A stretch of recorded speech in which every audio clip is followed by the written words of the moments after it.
What about nagging? See it. Your spouse wouldn't like all the things to go smooth. Bathroom, clothes, houses, etc. are not being looked after. Your spouse always tends to ignore your views and tries to break the promises. Your spouse refuses to quit smoking, wants to constantly watch TV, and continues sitting in front of the computer. What is more, you find yourself nagging. Can you face it? Knowing something about nagging may be helpful. Here are some words that can help you understand the meaning of it. Coaxing, demanding, fault-finding, complaining, hair-splitting, nitpicking, overcritical, pressing, unrelenting, and so on are the things you may be faced with.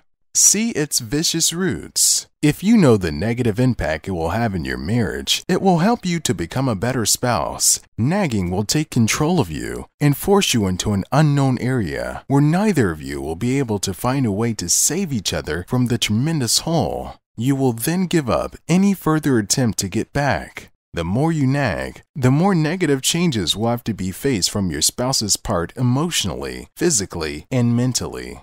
Why nagging seldom work. Nagging will make your spouse resentful, defensive, and disrespectful. As nagging is perceived as criticism, your spouse is liable to change his or her stand at the time of the necessity, and this tendency will make you more critical in dealing with your family matters. Your words will probably be ineffective if your spouse views your points through his or her resentful eyes. How to avoid being a nag. Stay away from blaming. Avoid attacking and criticizing. Never try to manipulate. If you are a person always trying to make your spouse feel stupid, you're going to fall into a deep pit from where you will not be able to escape. Life will be full of disobedience. Before giving in to your frustration, you should help your spouse learn how to deal with critical points. Let both of you bring in a positive approach. Sharing your feelings is the best way of attracting your spouse to you. Strong and brief statements from one side will help to avoid long lectures from the other side. Making ultimatums is not practical in a marriage. We are humans. There may be pluses and minuses.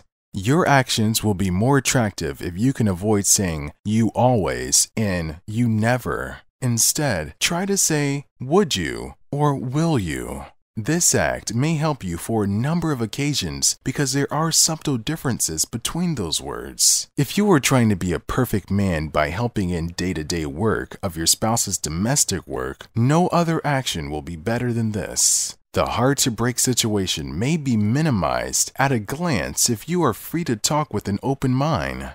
Acknowledgement of your different perspective means you are going to live happily. Try to recognize the needs of your spouse and discuss on how to find a solution.